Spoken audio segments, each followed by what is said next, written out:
This is the last of this year's party conferences. We're about to enter the realm of the Conservative Party. And it feels like the Tory tribe at the moment is in a rather troubled state and is splitting into all sorts of different subspecies. So while we're here, we should go and find a few of them.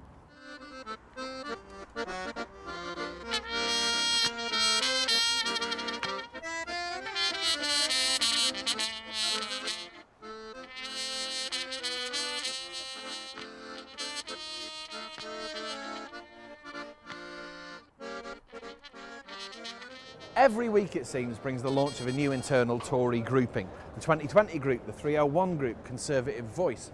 And despite how troubled the government is, in fact, maybe because of how troubled the government is, this party feels like it's fizzing with ideas. The question is, are any of them the right ones? Are you modernising? Yeah, definitely. What about some of these modernising things? Gay marriage, for example.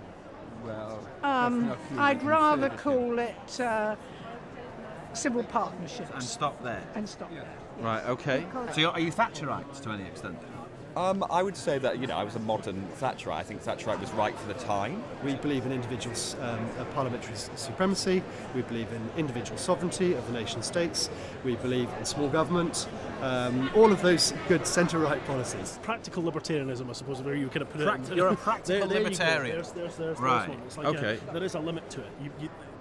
Libertarianism is a very, very easy thing to do, but then actually, eventually, it does stop, and you've got to get into the practicalities of how people live their lives. Okay. So, it is that kind of thing. And tell me again, so other European parties with whom you cooperate and so on, can you list me a few? Yeah. So the main ones are obviously the British Conservatives, Yeah. the Czech Civic Democratic Party, the Polish Law and Justice Party. They're the biggest ones, all right? You see them as they're your allies? We're in bed with them.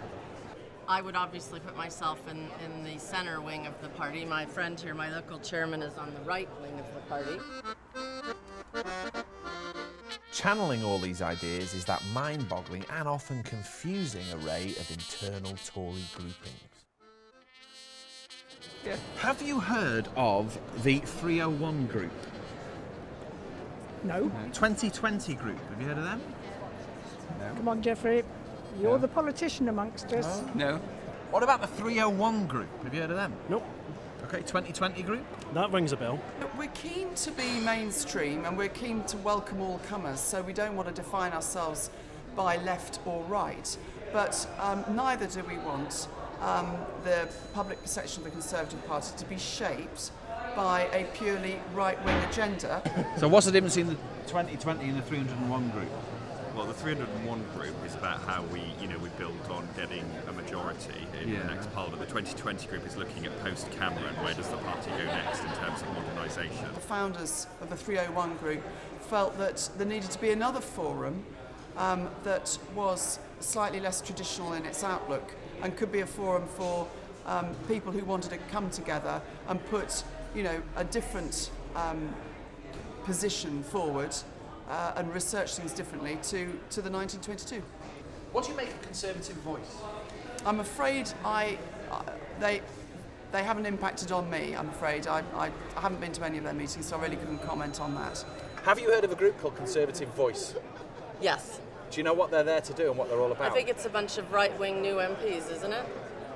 Maybe fairly close to the truth? Possibly Tea Party types. Yeah, okay. When they gain the ascendancy, I will leave and Really? go to cause trouble elsewhere. I don't think you get yourself elected. I don't think you design your policies. I don't think you pose yourself to British people by starting with a polls. I think you start with your beliefs and what is right. Europe is going through a massive transition at the moment. It is a transition towards something we don't really want to be a member of, which is a superstate. We've launched a website today called strongandcompassionate.com. And that's why people like Norman Tebbit were right when they said it's not the centre ground that we need to pursue, but the common ground. We don't need to occupy a narrow part of the political stage.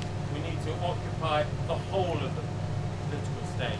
Because you've got coalition, there's a sort of license to talk more. So the old sort of party disciplines about message discipline is a little less strong than it was. In modern Conservative politics then, what are the fault lines?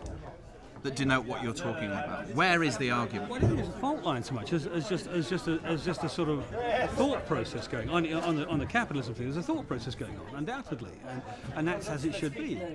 Christ, I mean, otherwise we'd still be talking about the corn laws. How come most of the action seems to be maybe on the right of the Conservative spectrum? That's because we're smarter. And the Conservative left, but the Conservative left feels like it's shriveled to nothing. Well, where are the One Nation wet Tories? Well, I'm a One Nation wet Tory in some respects. But what's your point of difference with people I would understand as being what might be called ultra-modernisers, people who completely swallowed David Cameron's gospel circa sort of 2005, 2006? What are your points of difference with them? Well, I think they misunderstood the Conservative problem. They thought our problem was we were too right-wing. There's no evidence for that. And actually what we looked like was we were unbalanced. And what we substituted was one form of imbalance, talking too much about those things, to talking too little.